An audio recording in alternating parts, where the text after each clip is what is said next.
Share. Here we go.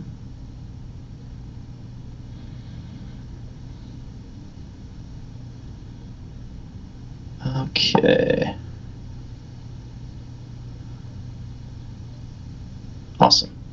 Alrighty. Okay, so you ready, Kelly? I am.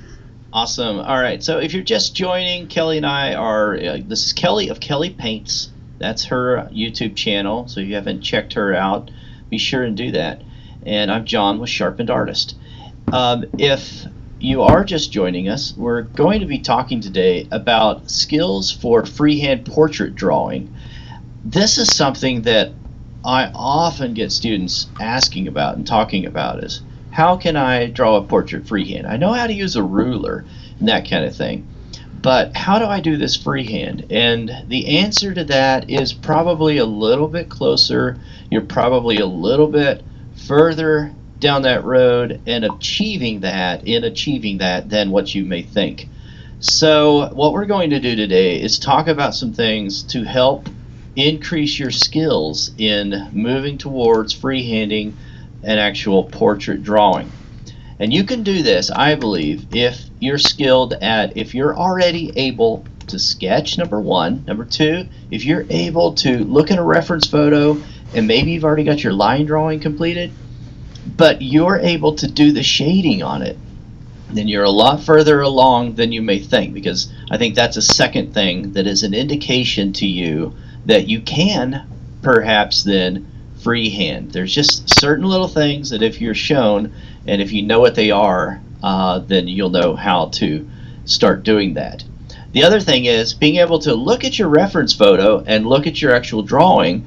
You can, most of the time, if you're able to do that and see what the differences are, and then you're able to make those corrections, then you're probably, again, closer to being able to freehand draw with freehand a portrait than what you may think initially. So we're going to talk about some things that will help you to understand this a little bit more, and some things that you can actually do to increase your ability to freehand portrait sketching or freehand drawing of portraits. Right. I have Michael saying hi to us in the chat. So hi, Michael. Awesome. How are you? And the first talking point we're going to talk about is warm-up exercises. And this is something that I have to do before I do anything big like a portrait or anything like that. I need to warm up my hands. So what I spend my time doing is doing gesture drawings. 5 minutes on each pose for about 30 minutes just to warm up my hands so I feel more confident when I am going in to actually start something like a thumbnail or an animal portrait or a person portrait or anything like that. Do you warm up, John? Probably not as much as I should. But gesture drawings are good because, yeah, that does get you kind of in the flow of things. And it gets you in that state where you're not thinking about, the fact that you have to do this correctly. Because one of the things that you want to do when you're sketching, and this is the way to warm up and to get into this practice and to increase your ability to freehand sketch, is sketch often. Sketch a lot and sketch often, and do it without a lot of judgment. Just go in there and do it, and don't think, oh, this has to be perfect. And the only modification to that is just make lighter lines. Don't make real bold, confident lines at the beginning. Make those lines a little more timid and a little lighter. And then as you go in and you start correcting and you start seeing where there's proportional issues, then you're going to restate those lines. You'll make them a little bit darker, a little more bold, and then that will indicate to you, to your mind, that is a line that I'm confident with. Right, yeah. That's one thing I try to do. If I'm remembering to do that, then things work out pretty well.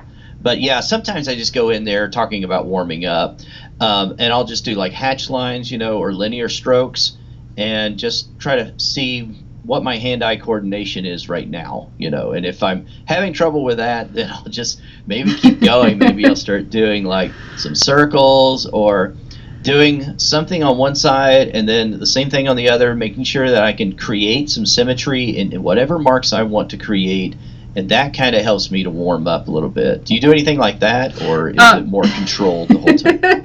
Yeah, sometimes for some reason the hands and the brain just don't work together.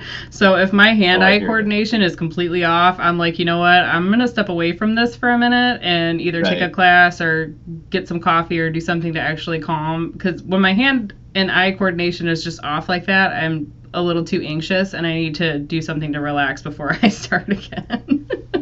No, that makes a lot of sense. Yeah. All right, so next, so we're talking about warming up pretty much. And I did talk about sketching, but how do you sketch for accuracy? If sketching is something that you're already doing, or if you've decided, okay, I will sketch, how do you do that for accuracy? One of the critical things, I think, is starting with areas that you know. If I'm doing an urban sketch, I'm out maybe going to sketch a building in particular. I'm not going to start with something that is overwhelming and difficult. I'm certainly not going to look at all the details. I'm going to try to boil that down to a basic shape, maybe a square or a box, a rectangle, that kind of thing. And I'm going to start then in an area where I can recognize clearly what I can draw in that area. In other words, I'm not going to start up on the top, right corner if that's not connected to anything but the sky.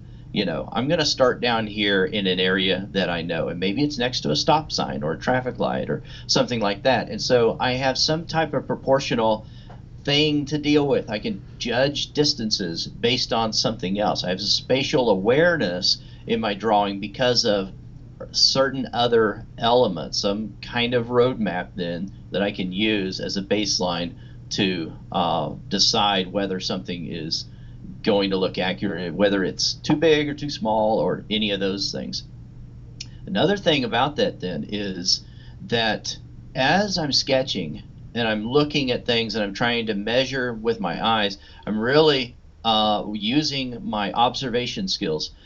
I want to look first at those distances, distance apart, maybe the height and the width of something, look at the X and the Y, that kind of thing, and figure out, okay, does this thing go up twice as far as this other object that I'm looking at, or is it 3/4 of the way?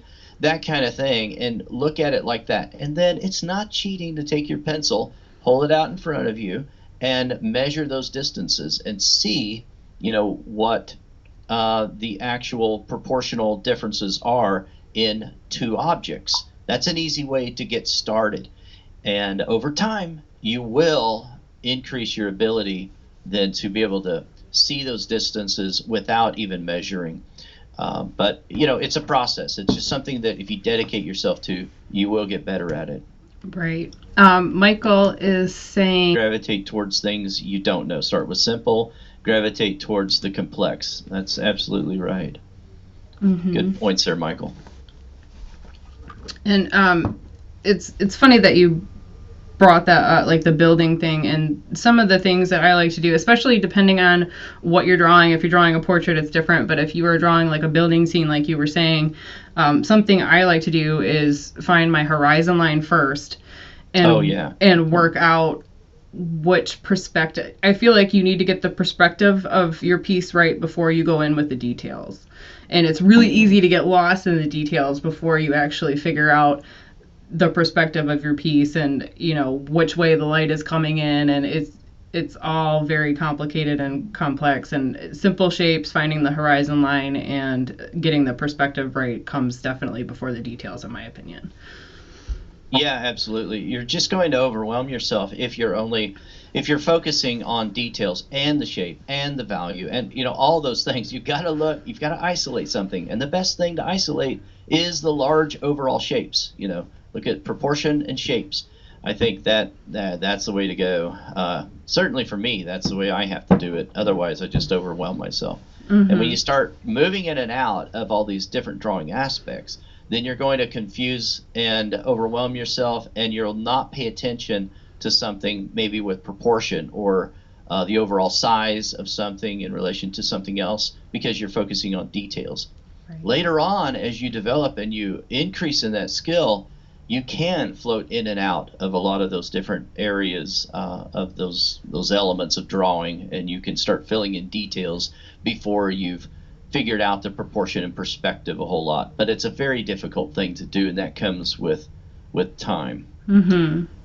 Most definitely. I do find that sometimes with certain things, doing the negative space first actually helps quite a bit with me too, especially with animals for some reason, because they're so like pointy in some areas and round in other areas. So it's easy for me, especially when I'm drawing animals, to find the negative spaces first and then kind of work the big shapes in from there. That makes a lot of sense. Yeah. Awesome.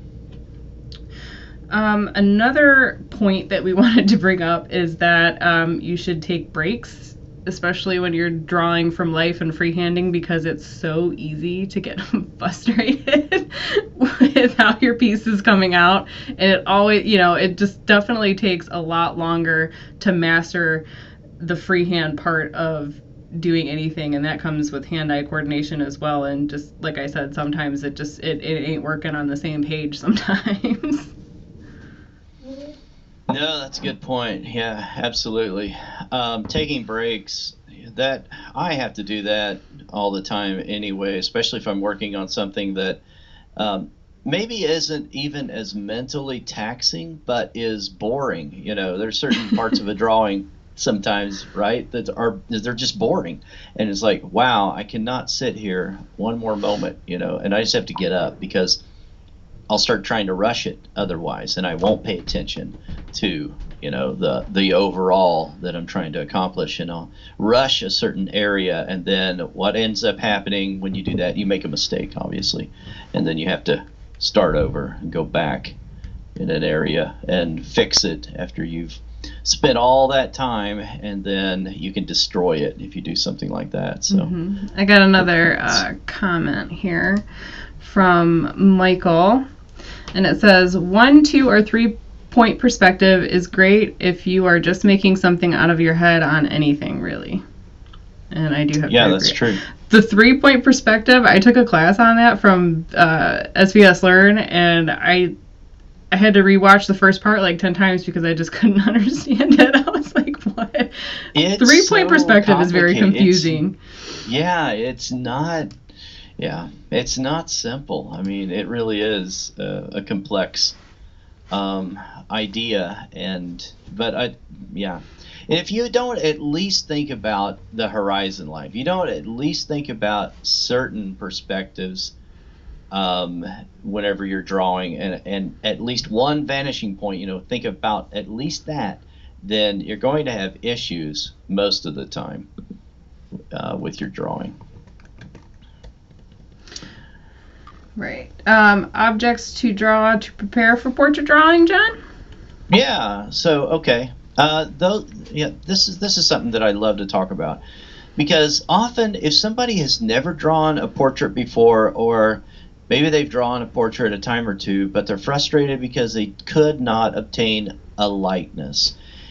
One of the things to know about that is that learning to draw a portrait is no different than learning to draw anything else. And one of the easiest ways to start training yourself to prepare for drawing portraits is to learn shapes, basic shapes, how to draw those basic shapes. So if I can learn how to draw a cube, a square, a rectangle, a box, a circle, a sphere, all of those things, and I'm shading them in, I'm learning how to find, where the light is, where the shadows are, and I'm looking at shape, I'm looking at value, I'm looking at line, but mostly I'm looking at those large objects, then you're not that far away from learning how to draw a portrait. And it's no different than when you're drawing an animal, or when you're drawing a building or a still life.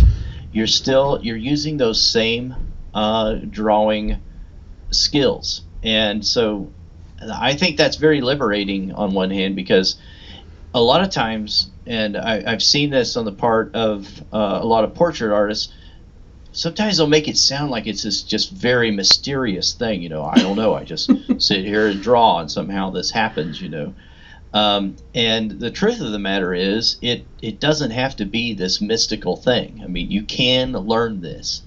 And speaking of that, I want to go ahead and put this in I've got it in the description of the video down here. So if you're just joining, or if you're watching this after it's been recorded live, you can still get in this this is a free masterclass that Kelly and I are going to be hosting, and it's on a Monday. It's going to be airing on Monday. You do have to register for it, and there's a limited number of spots. It's going to be held on the 20th. And let me grab this link, and I'm going to go ahead and stick it in the chat here as well. So okay, and see this. That is on John's channel. For those that are watching on my channel, I will put a link to that in the video description when this is done going live. And hi, Bob. You are not late. Okay. Get this in here. Here we go. Okay, I'm going to stick that in. I've got that in Kelly's chat over there for those of you that are listening. Oh, you over there did? Thanks, John. On Kelly's. Sure. Yeah, no problem at all. And I'll put this in mine as well. There we go. And it's also in the video description. Just remember that. And Kelly will have it, of course, on hers. And so on this live masterclass, we're going to be talking about 4 essentials for portrait drawing. And I think I can't wait to really share this information with you, because I think this is some good information, and it's free. This is entirely free. But for many of you, if you've never drawn a portrait before, I really want you to be on this free masterclass, and I think you'll get a lot out of it, because a lot of things that trip us up are proportions and alignment of the features, the relative values in the portrait, the overall composition with alignment of the subject, the artistic mood or the feel of the portrait, the color harmony and the skin and that kind of thing, especially when we're drawing in colored pencil. We're concerned that, oh, that's not going to look like skin. Maybe it looks too yellow or too orange or things like that. So we're going to cover 4 of these things and talk about them in more depth. And I think it's a lot of fun. I think it is very exciting to talk to new artists about drawing in portraits, because I wish I had started earlier drawing in portraits. So they intimidated me for a long time. But I tell you, you're not that far away if you're drawing at all, and if you understand just a few things about drawing. I really want to encourage you to start drawing portraits if it's something you want to do and you're interested in it. Don't wait. And you hear a lot of artists will say, oh, well, you're not quite ready for portraits yet. Let's start with a flower. Let's start with a watermelon or a balloon or whatever. And that's fine to do that. And if you feel like you're not ready, then go ahead and do those other things as precursors. But I think you can do both. I think you can start with portraits also and make some bad portraits. A lot of caricaturists always say you got to go through 100 or 1,000 bad drawings before you create some good ones. And there's some elements of truth in that. And so just there's a whole bunch of elements of truth in that. Yeah, so just be happy with creating bad ones, for a while. We all do. So, and then sometimes you create a bad one after you've created one that you really liked. So that happens too. Yeah, I definitely But anyway, agree. I'm excited about that, and I can't wait to share that information with you guys. All right, so where are we here, Kelly? Well, you left off on objects to draw and prepare for in preparation for doing portraits, and I want to add on to that to do studies. Oh, very good. Yeah. I break down the face, do an eyebrow, do an eye, a nose, a mouth, an ear, try to do a section of hair, Absolutely. different hair studies, just to kind of like prepare you like little puzzle pieces, and you finally understand how everything is supposed to look when it is finalized in that piece. That is what I wanted to say with that. And also, I think our next one should be our next live stream, just touching on the thing that you said a few minutes ago about waiting, that you wish you would have started portrait drawing a lot earlier. And I think Right. 10 things that maybe we should have, that we wish we knew back then, before, that we know now. I think that would be a really cool live stream. That would be. Let us know what you guys think of that in the comments. If you guys think and if that'd you be a want to good see one. that would be really cool. Yeah. Let us know. That would be a fun one, actually. I think might get embarrassing on my part, anyway. Oh, dude. That would be good. Oh man.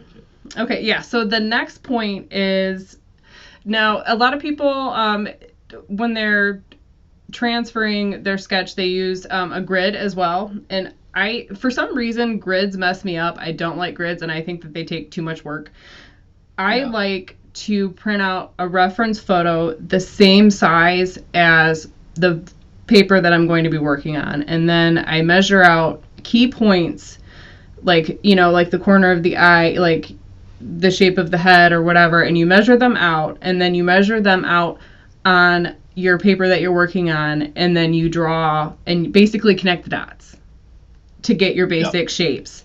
And that for me is a lot easier than using the grid method. I feel like the grid method is just too much preparation for it, I think. What do you think about that, John? Yeah, do you like the grid? I would have to agree.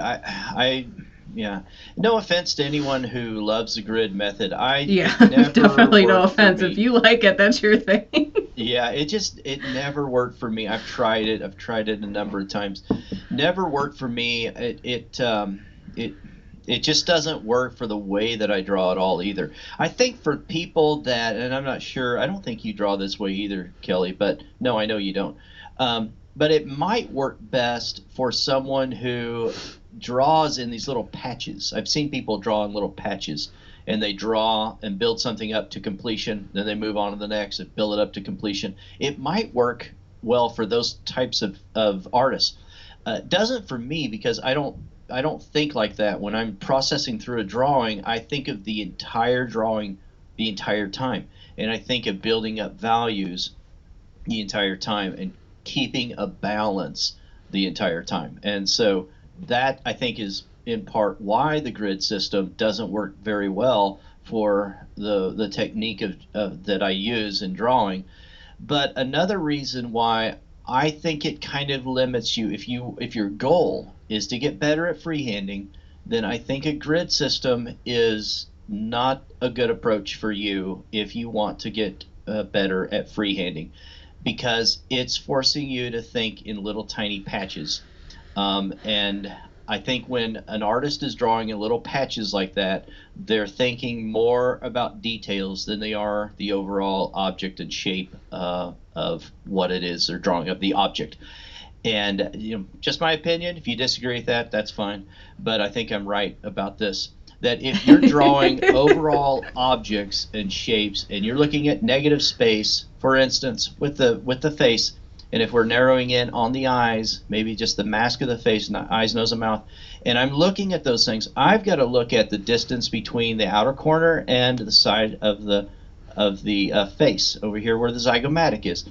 That makes a big difference. I got to look at the distance of the eyebrows to the top of the eyelid, and same with the bottom eyelid to the bottom, base of the nose. The nose, from the philtrum area to the top of the lip. All those things matter. But if I don't care about those things, and I'm only looking at a little section at a time, I'm only drawing an eye, I'm only drawing a nose, that kind of thing, in isolation, and regardless of whatever is around it, then I don't think that I'm going to progress in my freehanding skills as quickly as someone who's thinking of the overall object and shape of what they're trying to portray. So there it is. I have to totally agree with that, because I feel like I'm not patient enough for the little grids either. And then there's that whole... A lot of professionals tell you to draw from your shoulder, and you can't really draw from your shoulder if you're focusing on little box after little box after little box. Like, getting the overall shape, and you know what I mean? Like, especially with like Aaron Blaze, somebody like that, man, he preaches draw from your shoulder like all the time, and it's to watch him work like that live without having to use any kind of reference points or grids, you know, like he's been doing it forever, drawing animals for about 20 years or so. Right. And, you know, it's really cool that the drawing, I've been trying to take that into consideration lately, and I think that has helped me out quite a bit. And that's interesting. I mean, and here's the thing about that. I mean, he's an illustrator. Drawing from I don't draw from my shoulder. If I'm doing something that's intuitive, then maybe I might do that a little bit more. Or I use an overhand, you know, baton kind of hold, you know, this kind of hold where I'm taking the pencil overhand, so that I'm not focusing on little details. Right. I understand the point that most artists are making when they're saying draw from your arm and that kind of thing, and not your wrist. I understand their point, but for this type of media and for fine art and not illustration, I think that there's a point where, you know, I've got to get in there and get some details once in a while, and it's a different way of. I don't have a problem with not drawing from my shoulder, and but you do have to readjust your thinking. You're thinking, I'm not drawing details right now. But I understand what they're saying. And I think for gestural drawings, and especially larger drawings, and getting those basic shapes with the gestures, and then you go into the wrist. Absolutely. Yes. Yeah. And that. I resonate with that point. I understand that point. I think that makes a lot of sense. Yeah, I mean, obviously it's hard not to not draw from your wrist, but I mean, getting those general shapes in, I'm a lot looser. Like, I think it's more of a stay loose in the beginning and get tighter later kind of situation that they're trying to portray, but it comes off kind of weird. Absolutely. So yeah, that's what I meant by that, I guess you could say. Yeah, that makes a lot of sense. Yeah, absolutely. Yeah. Cool. Very cool. Very cool. So let's see here. You got any comments or questions over there? No, it looks like my chat froze up, so I'm not real sure what to do about that. Okay. Bob said anything Kelly wants to do, I want to see. So that was in reply to the. That's really nice. Thanks, Bob. I know him in real life, so. Okay, let's hope. We're tight. All right, that's cool. That's cool. Yeah. So, is there anything else that you think we should address today, other than warm-up exercises and how to sketch for accuracy? Any other points that you think we should add? No, I just think that when you are sketching and you're wanting to sketch for accuracy, then be concerned with measurements, and measure in your mind, measure with your eyes, looking at it, judging the distance. If you want to look at how you did, then take a ruler out after you're done with your sketch session and see how close you are in reality. You know, take a picture of it on your phone or something like that. Look at it and actually judge how well you did if you want to, judge it later on. But the main point is, do sketch. Start sketching if you're not. Keep sketching if you've started, and you will get better over time if you're concerned about freehanding and you're thinking in those directions that we talked about. Yeah, definitely. I think so too. All right, don't forget to join us on Monday for that masterclass. I'm looking forward to that. I think it's going to be a lot of fun. We're going to talk about, again, 4 essentials for portrait drawing. So, all right, this is a lot of fun. And anything else, Kelly? No. Thanks for everybody for joining us. Awesome. Thanks for doing Thanks, that guys. with us. All right, we'll talk to you later. All right, bye. Bye.